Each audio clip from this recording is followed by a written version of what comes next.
Olá, seja muito bem-vinda, seja muito bem-vindo ao Negociação em Pauta. Hoje, estou aqui novamente com a live surpresa, nossa terceira live surpresa, e a primeira da semana. E Magali, o que você veio aqui já de noitinha conversar, hein?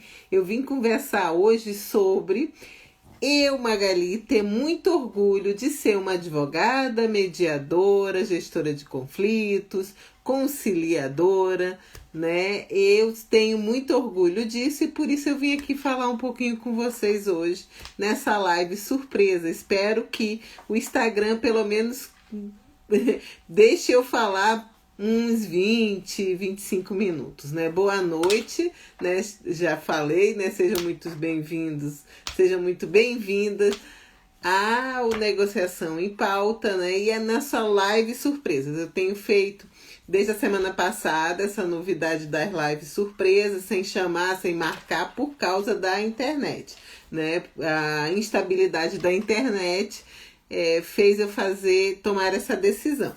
Então hoje aqui eu vim falar sobre a minha profissão de advogada mediadora, advogada conciliadora, advogada árbitra, advogada gestora de conflitos. Aí pode estar surgindo aí na cabeça de vocês uma pergunta: Magali, advogado pode ser isso tudo? Como é que você faz para atuar na advocacia e em paralelo às outras atividades?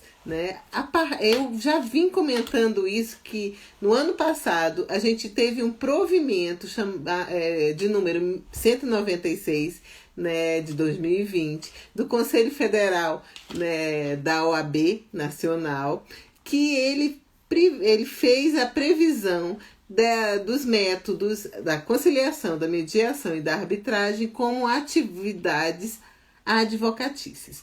E aí você pode me perguntar qual foi a vantagem, de trazer essa segurança, para os advogados, para as atividades dos advogados. É fundamental, primeiro, para o crescimento, da divulgação dos métodos. E em um segundo momento teve um viés relativo aos tributos, porque a partir de então o advogado poderia sim lançar essas atividades como tributo nas suas sociedades jurídicas individuais.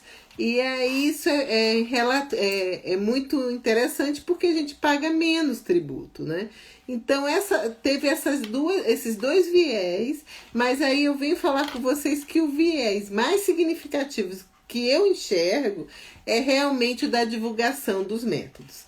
E daquele que o advogado, além de poder ser o mediador, poder ser o conciliador e ser o árbitro, ele entender a sua função quando está acompanhando seu cliente nas audiências de mediação, nas audiências de conciliação e também fazer uma assessoria quando o cliente quiser fazer a arbitragem, Porque você pode também ser um assessor jurídico na arbitragem. Isso é muito interessante para o nosso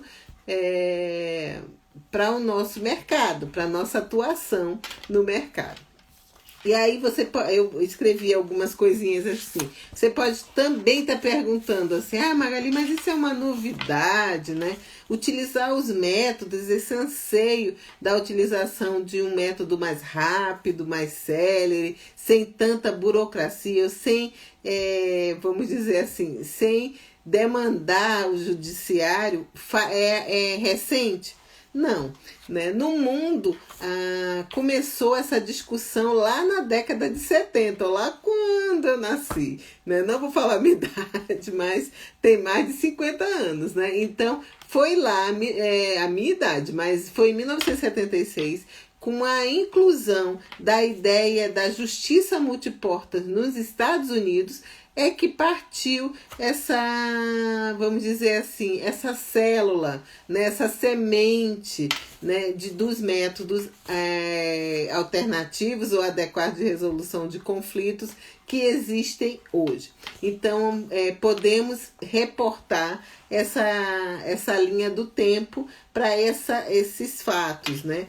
Lá nos Estados Unidos. Aí, e aqui no Brasil, Magali? E aqui no Brasil, a gente teve a lei de arbitragem em 1996, mas a gente pode falar que os métodos começaram a ganhar essa força de divulgação realmente com a Resolução 125 de 2010, onde eles se tornaram política pública, né? Teve uma política pública de resolução de conflitos e aí teve uma divulgação, tanto no meio, né, no meio jurídicos, na imprensa, de que existiam outras portas além do judiciário.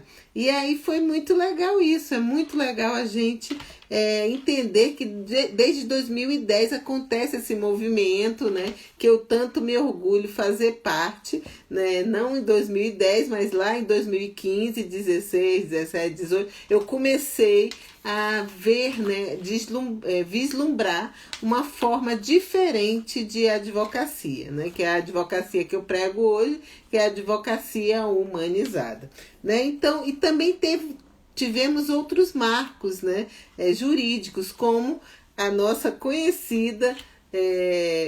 conhecido Código, né, de Processo Civil de 2015, que ele realmente veio com esse viés consensual, veio com um capítulo inteiro, né, com a mediação, se a gente pode verificar isso no próprio código, né, que desde o comecinho ele vem estimulando as resoluções dos conflitos, né, pelas partes, e isso é muito interessante. Aí também em 2015 surgiu quem? Surgiu a nossa conhecida lei de mediação, que é a 3.140, né, de 2015, e aí veio também regulamentando a mediação, e isso fez realmente uma propagação do método, né? Aí outra coisa que eu posso falar, sem tanto, né, esse vício de linguagem eu estou tentando retirar de mim. Então, aquilo que eu falei, né, no tocante à mediação, contém uma seção inteira lá no Código de Processo Civil, né, com um tema na seção 5 do capítulo 3, né, dos artigos 165 seguintes, que a gente vai ver esse estímulo à utilização da mediação, né? Então, o mediador é considerado, então, como um auxiliar da justiça. E então, isso é muito interessante a gente falar, né, que eu trouxe aqui também. Outra coisa aí que a gente pode falar assim como um auxílio é realmente ao desafogar do judiciário. É isso que a gente quer, né? A gente vê o judiciário sobrecarregado, a gente vê o judiciário demorado.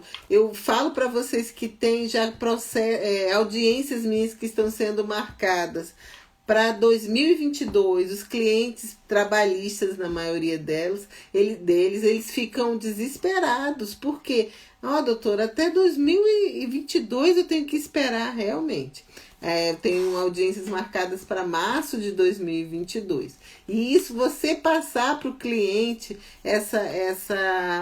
essas questões, a gente meio que vê, né, o cliente desanimado, sem acreditar na justiça. Tem muitos que falam assim, não existe justiça, porque como é que eu vou esperar tanto para o outro julgar? Então, é outra coisa que me anima bastante, a autonomia de vontades, né? Na mediação são as partes, né, que procuram, né, a retomada do diálogo, e essa retomada é facilitada pelo mediador. Então, quando eu visto a roupa da mediação, eu estou lá imparcial, né, tentando que as partes retomem esse diálogo, mas por elas mesmas. E isso é muito importante. Tem estatísticas que demonstram que os acordos, quando são realizados pelas partes, são mais facilmente cumpridos.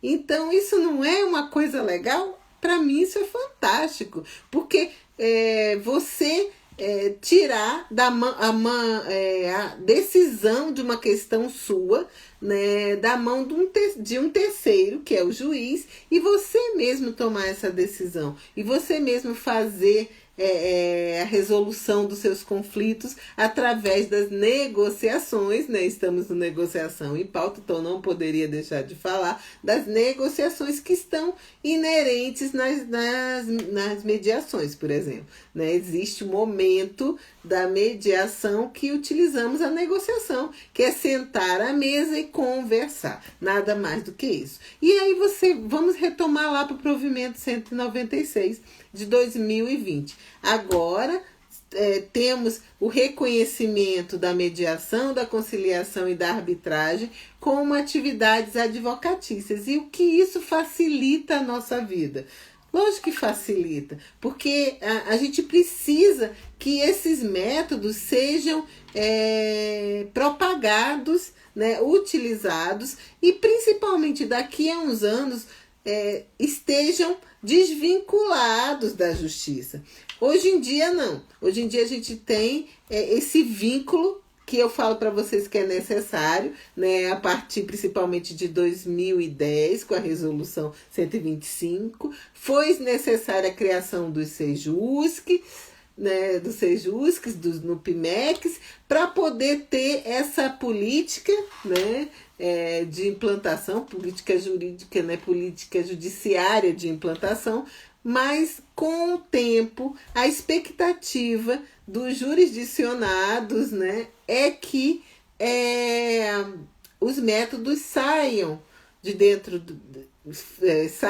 da justiça e caminhem pelas câmaras privadas, né, com uma, vamos dizer assim, responsabilidade, claro, mas com uma confiança da sociedade em si. Ainda não chegamos nesse patamar, infelizmente ainda não, mas com o tempo vamos chegar a esse patamar de implantação de uma força maior das câmaras privadas de mediação, né, de arbitragem, com uma força extrajudicial, né, que esteja fora, uma força privada, né? Boa noite, estou aqui conversando rapidinho numa live surpresa. Tenho feito essas lives surpresas por causa da internet. Não garanto que vai ficar que vou ficar até o final, mas já fica alguma coisa gravadas para a gente discutir mais tarde, né? Então, quem pode entrar, né? Quem consegue ficar,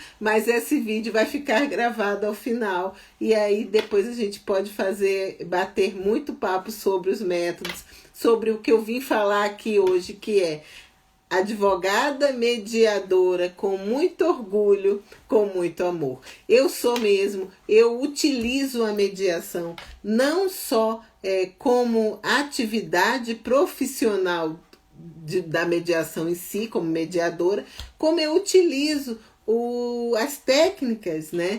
E o que eu aprendi, né, de instrumentos, né, de coisas tão maravilhosas, de técnicas de comunicação para a minha prática advocatícia. Então, aí você consegue fazer uma advocacia diferenciada, uma advocacia humanizada, que você percebe o outro como outro e não apenas como fatos desligados da pessoa. Você consegue enxergar o sistêmico, como a minha amiga Mirta ela fala. Você consegue ver o sistema da pessoa e tenta fazer recortes, né, facilitadores para a resolução do conflito. Então, e aí eu tenho um exemplo, né?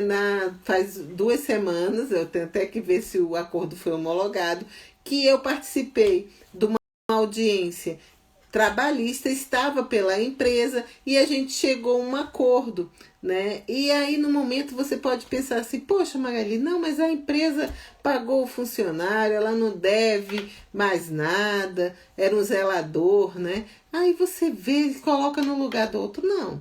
Existem questões que podem e aconteceram ser costuradas e se chegar a um consenso e a um ganha-ganha, e foi isso que aconteceu. E aí a gente sai realmente satisfeita. As partes, quando elas entendem que aquilo foi melhor para elas também vão sair satisfeitas, e você está fazendo o seu papel de pacificador social. E é muito interessante você fazer o que você gosta, né? O que você ama fazer. E quando você trabalha com esse tipo de busca, realmente é muito gratificante do que a gente chegar e ficar só litigando, ficar peticionando, né? Só fazendo com que o cliente acredite que tenha razão e não possa voltar atrás. Não é esse tipo de advocacia que tem que ser implantado no nosso momento. Não é assim. Até porque você vai esperar anos e anos por uma decisão judicial, né? Se você fizer essa opção. E isso também tem que ser esclarecido para o advogado, para o cliente. Você não pode dizer para o cliente, olha, você não tem nem previsão certa. Você tem estimativas de que vai durar uns 5, 6 anos para poder aquela pessoa, aquele cliente ter o seu direito acolhido ou não, né? Porque você tem os recursos, né? E você pode, as opiniões podem mudar. Então, por que você não estimular os métodos, né? Por que você não estimular uma resolução mais rápida, né, dos conflitos? Então, eu vim aqui falar com vocês que façam sim, utilizem-se do sistema, do microsistema que a gente tem, apresente para o seu cliente essas novas portas, né, essas possibilidades de resolução do conflito. Vocês podem fazer isso e aí concluir, né, as causas de uma forma mais rápida, mais célere e com satisfação do seu cliente, e nesse ponto você fideliza o seu cliente. Com certeza você busca uma fidelização do cliente, uma carteira cheia de clientes, e você, quando aplica os métodos adequados, alternativos de resolução de conflitos, você consegue isso. E você consegue também fazer parcerias maravilhosas, né? Quando você demonstra que é um advogado diferenciado, né? Além de dar aulas, né? Eu adoro dar aulas, então além de você propagar os métodos para a comunidade, para a sociedade, para aquilo. E hoje em dia, com a amplitude, né, da internet, para muita gente ver você. Então, o que eu vim falar hoje aqui, né, nessa live, foi justamente isso, que eu sou uma advogada mediadora com muito orgulho, plagiando já uma frase com muito amor, porque eu faço aquilo que eu acredito, né, que eu tenho estudado, né, que facilita, sim, a vida dos clientes. Você não quer além disso, o cliente não quer, e você também não quer ficar anos e anos e anos ligados a uma causa. Porque o que acontece, né, com os advogados? Né? Você precisa acompanhar, precisa fazer as movimentações, precisa tomar decisões conjuntas, né? Precisa falar ao cliente que aquela causa vai continuar mais um pouquinho. Então, você fica assim casado, vamos dizer assim, entre aspas, com o cliente por muitos e muitos e muitos anos. Né? Tem causas que duram décadas, e aí? Né? Você vai ficar com aquele compromisso com aquele cliente, podendo resolver pela mediação, pela conciliação, pela arbitragem, de uma forma bem mais rápida, se tiver essa oportunidade, se você vislumbrar uma negociação, faça. Primeiro, claro que você tem que concordar com, você tem que ter o aceite, diga-se assim, uma decisão, a decisão tem que ser informada, né, a utilização do princípio da decisão informada. O seu cliente precisa acatar essa sua ideia. A partir do momento que o cliente acata essa ideia, que ele participa com você dessa decisão, aí é só você fazer acontecer, né? Aí você vai fazer as tentativas de negociação e aí se der certo, tudo bem. Se não der certo, tem casos que não dá certo. Aí você tem as outras portas. Então, essa ideia que foi trazida lá na década de 70, né, em 1976, precisamente, para falar uma data precisa, lá nos Estados Unidos, com a justiça multiporta, é uma coisa que tem que ser implantada, é uma coisa que tem que ser utilizada pelo advogado. E não ir primeiro e sempre pela porta da justiça. É claro que existem questões que só pela justiça mesmo, né? Questões que envolvem entes públicos, né? Questões que você não tem como fazer uma negociação, então você realmente tem que peticionar logo e aí a primeira porta vai ser o judiciário. Boa noite, obrigada pela presença de você. Oi, Naná. Então, o que a gente tem que fazer? Realmente fazer o que gosta. E quando a gente faz o que gosta, é sempre um caminho mais favorável para você e para o seu cliente. Então, utilizar os métodos, utilizar a mediação, utilizar a negociação, né, utilizar a arbitragem, é uma coisa fantástica, é uma coisa que você precisa realmente trazer para a sua advocatícia. E outra coisa é ser um advogado humanizado, ser um advogado que aceite a mediação e saiba se comportar numa audiência de mediação, porque a gente infelizmente vê muito advogado sem paciência, sem querer escutar, querendo falar pelo cliente. Numa audiência de mediação, quem são os protagonistas? É o seu cliente, não é você. Não é você que vai falar. Não é você que tem voz. Você vai dar o suporte jurídico, isso sim. Mas quem vai falar, quem tem a voz, quem tem a bola, como eu falo, é o seu cliente. Então deixa ele falar. Tem muito advogado que impede. E isso até é insegurança dele, porque ele acredita que precisa disso para mostrar o seu serviço na frente do seu cliente. Não precisa disso. Primeiro, você tem que explicar ao cliente que em uma audiência de mediação e de conciliação, quem tem que ter a voz é ele. E que você vai estar sim do lado dele, você não vai deixar ele abandonado. Claro que não, você vai estar do lado dele. E uma coisa que me deixa muito triste também, quando eu participo do Sejusc como mediadora, nem como advogada, eu vejo muitas partes estarem com advogados correspondentes. E o que é isso? É um advogado que foi contratado só para estar naquela audiência. Ele não é o advogado da causa, ele não é o advogado que conversou com o cliente quando ele bateu a porta do escritório. Ele é um advogado que só está ali fazendo pro forma. Isso é muito triste. Eu já vi casos assim, realmente que me fizeram, o meu coração doeu, e eu tive, quando eu estava como mediadora, quando eu estou como advogada, infelizmente eu não posso fazer, se eu sou da outra parte, mas se eu estou como mediadora, eu vou fazer questão de escutar a parte. Eu vou querer e eu vou induzir isso, eu vou persuadir, nem induzir, o que a parte fale. E é isso. E aí a Naná falando que já passou por isso. E realmente quando a gente passa por isso, de estar com advogados correspondentes que não sabem da sua causa, a gente termina ficando com essa imagem negativa até da advocacia, né? Porque o advogado, você coloca ele num molde, né? E acha que todos os advogados vão ser desse jeito. Então, o advogado deveria, sim, ter um cuidado especial nas audiências de mediação, de conciliação, no acompanhamento do seu cliente em uma arbitragem, né? Porque, principalmente quando ele vai para as conciliações, eu vejo isso na justiça, né? Nas conciliações que diz, já vai dizendo que não vai dar nada.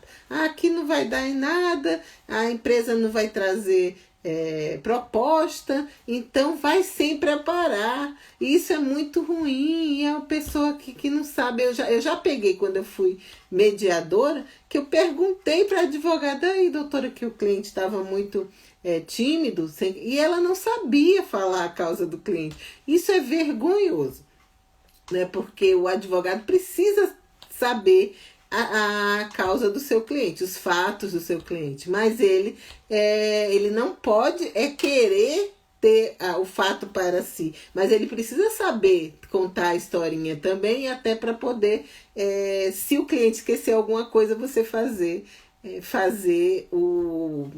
a correção, fazer a validação, fazer a parte complementar da fala. Minha experiência com você está sendo ótima, adoro a sintonia que tem aí. E porque a Naná é minha cliente de escritório, eu amo você, Naná. E aí o que acontece? Precisa disso, dessa sintonia, precisa eu sou muito informal, então meu cliente vai me conhecer, eu sou muito humanizada, né? Se o cliente quiser falar comigo, ele vai mandar um áudio, ele vai mandar um oi, na hora que eu tiver um tempinho disponível, eu vou responder, porque eu sei o que você ter uma causa na justiça, você não ter esse feedback do advogado, né? Eu já tive essa experiência também, Naná, e é muito desagradável. Então, o que eu tenho uma experiência desagradável para mim, eu não vou querer para o outro, né? Então, eu faço isso, eu tento estar o mais próximo possível do meu cliente, para que ele entenda que eu estou com ele, né? Na hora que ele me contrata, né, eu vou ficar com ele até a finalização, ou até quando ele não me quiser mais, mas até a finalização do processo, se assim for, né? E aí, sim, eu tento, né, Naná, fazer esse jogo empático, né, que é muito importante, e a gente aprende isso tudo quando a gente estuda os métodos adequados ou alternativos de resolução de conflitos. A gente aprende ferramentas comunicacionais, né? E uma delas é realmente essa, o poder da empatia, o poder de entender e se colocar no lugar do outro, né? E aí você, como advogado, você é ser humano, e aí você se coloca no lugar do outro e vê, poxa, até como é que aquela pessoa, aquele meu cliente está se sentindo, né? Se eu estivesse no lugar dele, eu também estaria sentindo isso. E uma coisa que a gente também, que é uma coisa que eu adoro, que a gente aprende a deixar os pré-julgamentos de lado, né? Não é porque o cliente traz uma situação que você já vai ser... Primeiro, você é o primeiro juiz da causa, né? Essa é uma frase conhecidíssima no nosso meio. O advogado é o primeiro juiz da causa. Sim, ele é o que escuta, né, o cliente, mas ele não pode julgar. Esse juiz, vamos dizer assim, tem que ser analisado de uma forma diferente. É juiz porque você escuta, mas você não pode prejulgar, né? E se você se vê tão envolvido ou tão sentido, né, com aquela causa, é melhor que você se afaste um pouquinho, né? E parta, principalmente quando você está no lugar de mediador, né? O mediador, ele tem que ser imparcial. O advogado não. O advogado pode ser parcial, ele deve, né?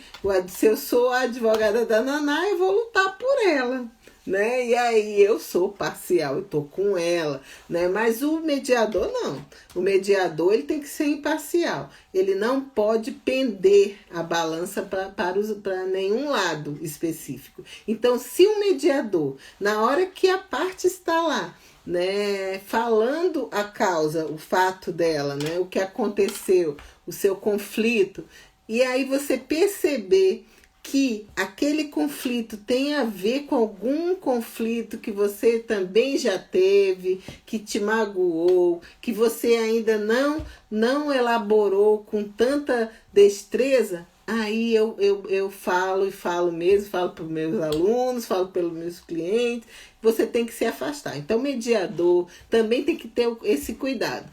Se viu envolvido com a causa que você está tentando facilitar, então é melhor que você se afaste, que você se mostre impedido, porque senão você pode atrapalhar e você tem que ser imparcial até o fim, né? E é como tem lutado em vários processos.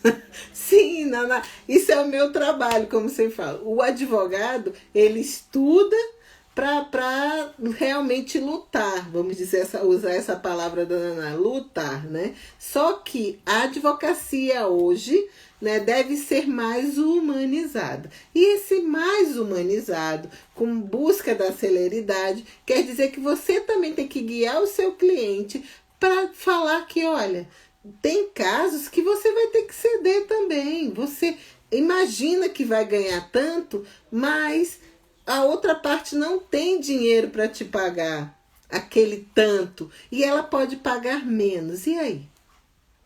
Se ela paga menos hoje, resolve sua vida, por que você vai ficar esperando 10 anos para poder receber aquele valor lá na frente? Às vezes, se Deus, né, não sei o que acontece no dia da manhã, e aí nem você mesmo próprio, sua pessoa, né, vai usufruir daquele dinheiro, outros, os herdeiros vão usufruir. Desculpe. Então, a gente tem que demonstrar, na hora que você acolhe um cliente, eu uso essa palavra porque é isso mesmo, acolhe um cliente no seu escritório, você tem que demonstrar para ele esses caminhos e o que vai ser cada caminho dele, né? O que quais pedras a gente pode encontrar nesses caminhos, né? Porque não adianta a gente falar que vai ser um caminho de flores, né? Que eu vou ganhar. Isso a gente nem pode, né? Porque pelo nosso código de ética, a gente não pode garantir o êxito. Então, não adianta você falar, vou ganhar. Não pode, né? A gente pode ser passível à representação na OAB. Você não pode garantir êxito para o seu cliente. Mas tem muito advogado que faz isso, né? Infelizmente tem. Tem muito advogado que bate no peito dizendo que nunca perdeu uma causa. Quer dizer, o seu cliente nunca perdeu uma causa. Isso aí a gente tem que ver, né, com os olhos, com bastante cuidado, porque pode ter alguma certa falácia, né, na fala desse advogado, porque não depende só de você, né? Entrar na justiça e ganhar ou não ganhar, principalmente na justiça, vai depender de quem? Do juiz, do desembargador, do ministro, né? Vai depender de muita gente.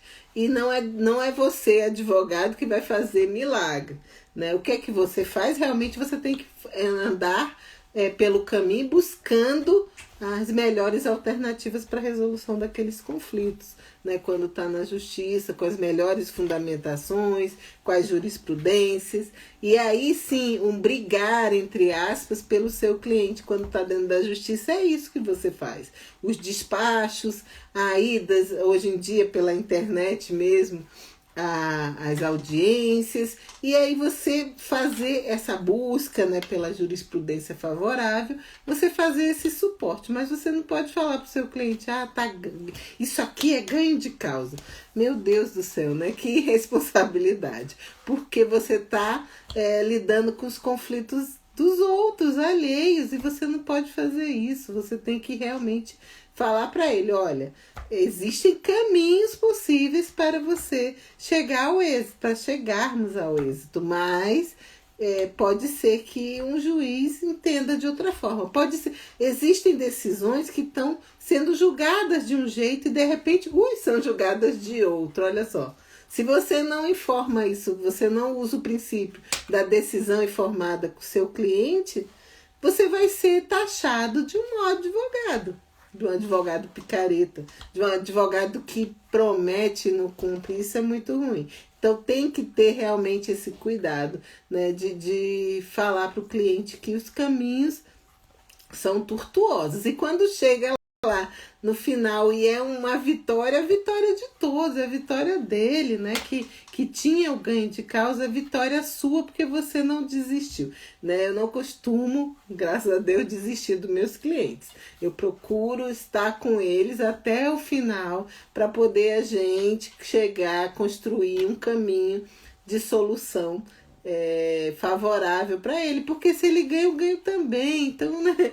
E ainda tem os honorários de sucumbência, né? Que podem ser um plus para o advogado. Mas, falando de honorário de sucumbência, a gente tem que prestar atenção também que não é através dele que a gente que ele deve ser o ponto-chave da nossa vida de advogado, não. Porque os métodos, né, vieram aí para desmontar essa, vamos dizer assim, essa ideia, né, de que a gente tem que correr atrás dos honorários de sucumbência, né, que seja sempre uma coisa legal. E não é. Uma negociação você vai receber a porcentagem do mesmo jeito, e não é atrás da sucumbência da premiação do juiz e isso vai demonstrar que você é um ótimo, um belo advogado, né? Não é isso, né? O seu trabalho já demonstra, já se demonstra por si só, né? A sua postura de advogado,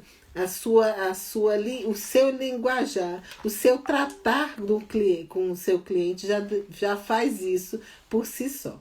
Então, que legal, Naná, muito bom ter tido aqui você, né? Muito bom para quem conseguiu entrar e ficar aqui um pouquinho comigo nessa live surpresa, né? Já é a minha terceira live surpresa por causa da internet. A internet cai o tempo todo, então quando eu marco, né, como eu faço uma live divulgada, né, realmente tende a cair